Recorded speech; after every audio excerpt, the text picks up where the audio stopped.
Commercials. Oh. So Stern was holding his hand, introducing him to all the guests. At one point, Griffin said two women that Stern hired met him at an event in Valley and walked him arm to arm around the stairs.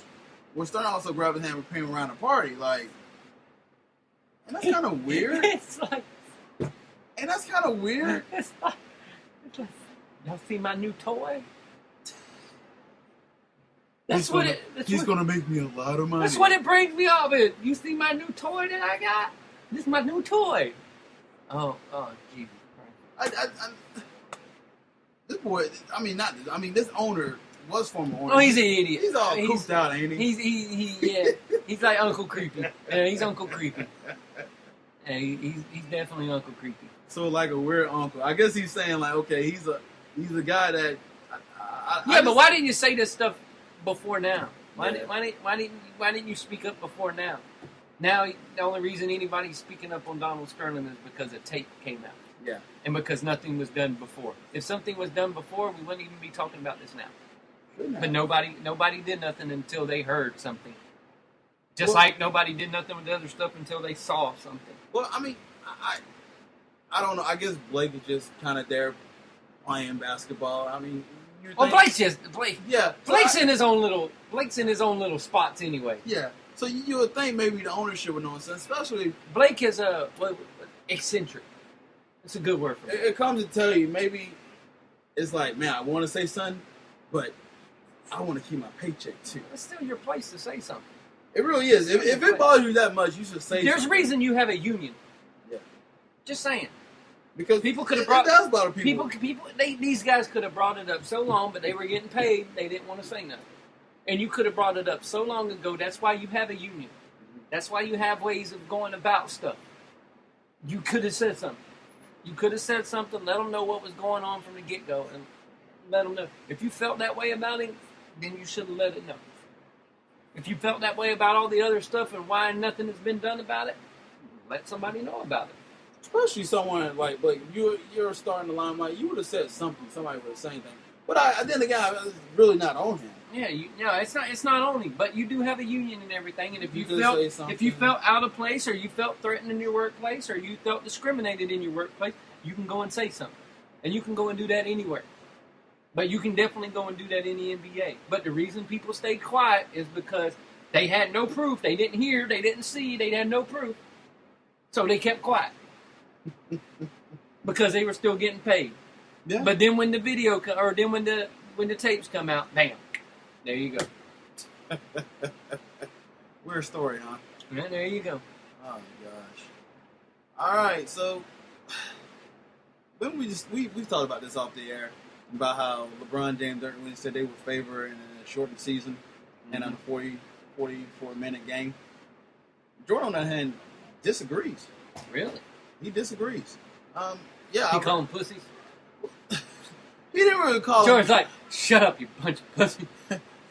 Let me see. Let me pull this up here, because I'm going to pull this up and actually let you see this. This was very interesting, what he had to say about this.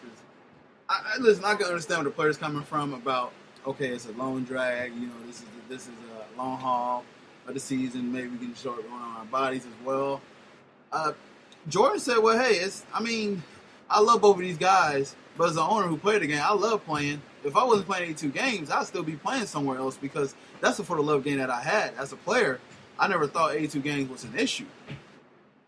So, he's like, but is that what they want to do? We as owner and the player can evaluate it and talk about it. Mm-hmm. But we made less money as partners, and they're ready to give up money to play fewer games.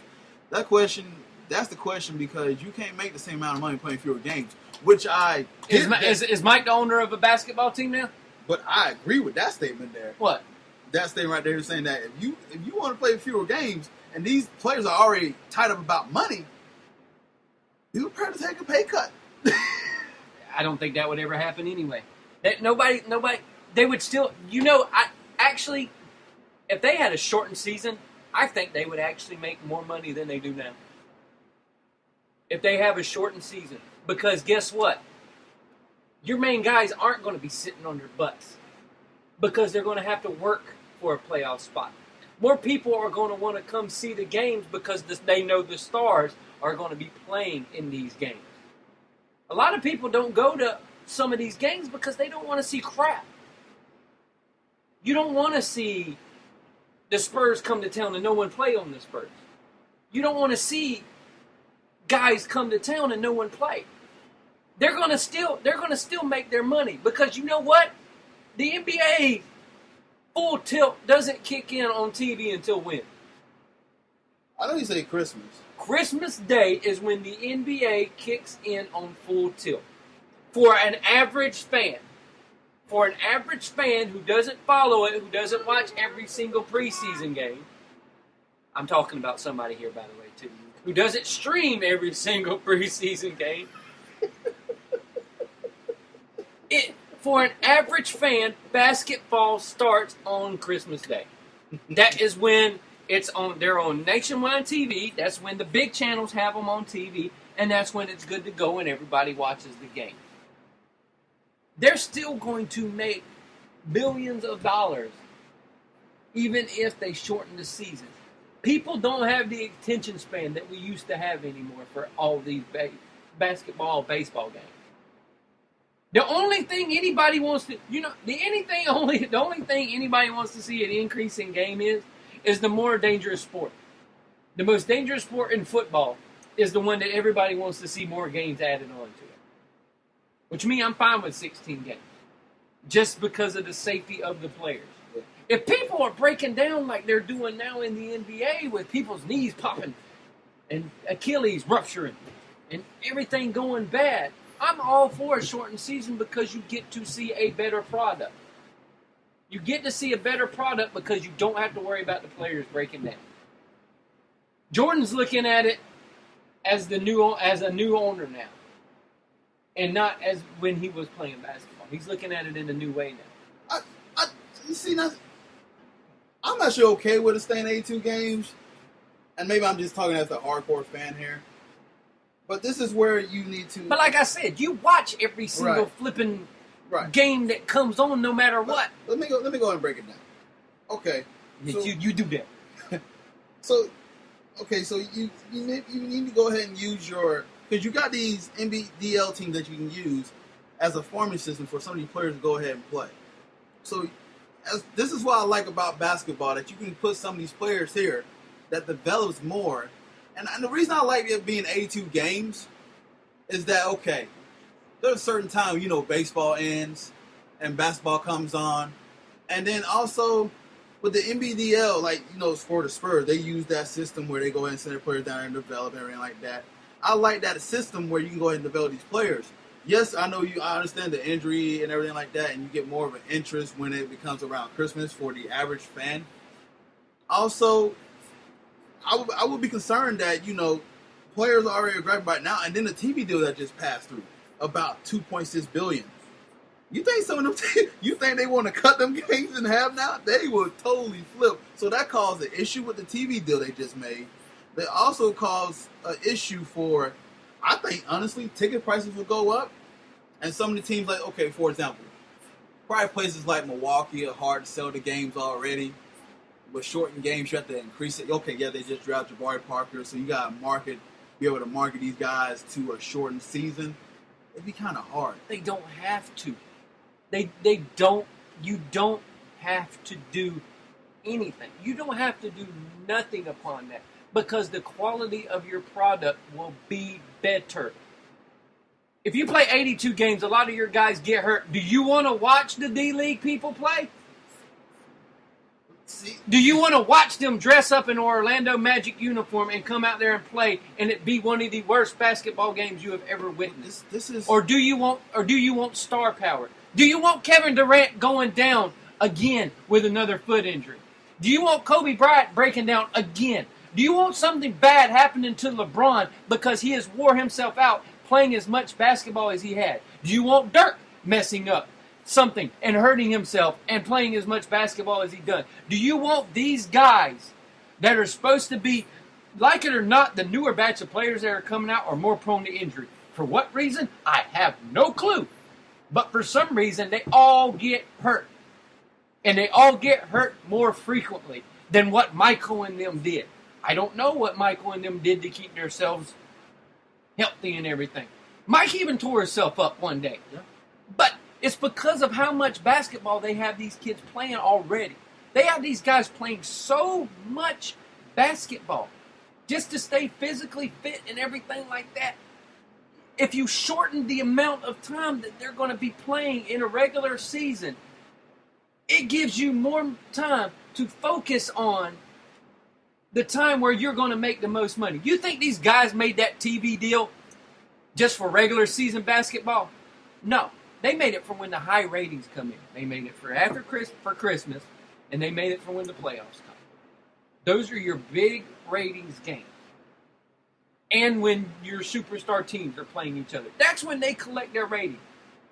Right now, that $1 billion deal, that really don't set up well until after football starts, because that's when people start getting interested in basketball.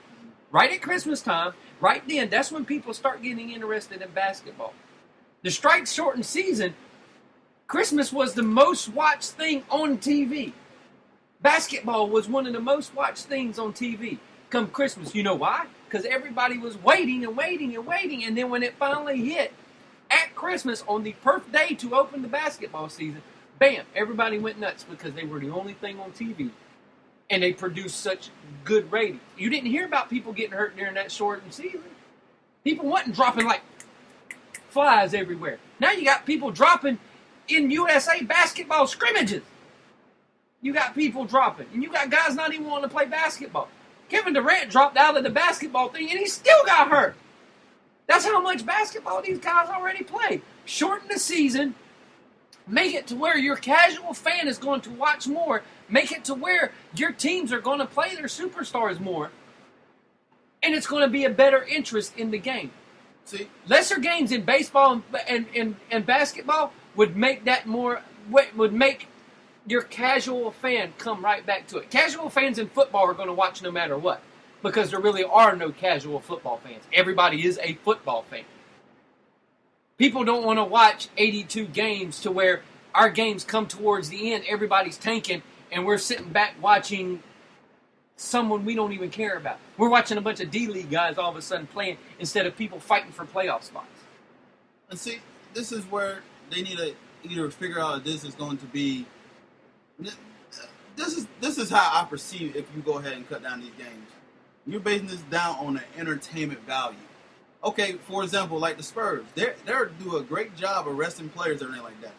They couldn't do it when they had 60 games. See, they know where their games. But Greg Popovich say he doesn't give a crap what people think. He doesn't just because it's long haul, whatever like this. It's on the coaches too, because some of these players do play a lot of minutes. Like there's some of these players that play like 45 minutes. So this has got to be on some of the coaches too. Think about your playoff teams, right? So this is some of the coaches as well too. Like, are we doing this decrease because of an entertainment value, or is it better for the game? It's better for the game if you decrease. It's better for your players' health, and it's better for the game. You got to think, your good teams, when they go to the playoffs, and they're making it deep into the playoffs year after year after year, they're putting 2 or 3 more seasons worth of basketball because they played so many damn playoff games. If you want to regular season, shorten the fucking postseason, for God's sake. There's no reason to play 7 games in the first series when you have an 8 versus a 1. There's no, because they're usually done in 4 games. You make the first round best 3 out of 5. Make the second round, for God's sake, best 3 out of 5. Then go to 4 out of 7. Shorten something, because you're killing these guys with how much ball they are playing. Think about it. The Miami Heat in the last 4 years when they had all those guys there, how many basketball games do you think they played? In their 4 years together, they probably played 6 seasons together because of how deep their runs are. Maybe even 7. These guys they play a lot of basketball. And then the NBA asking them to go and play in Team USA and stuff like that are making some of these guys even play more basketball. It's crazy. They need to figure out a way to shorten it up that way for the safety of the players.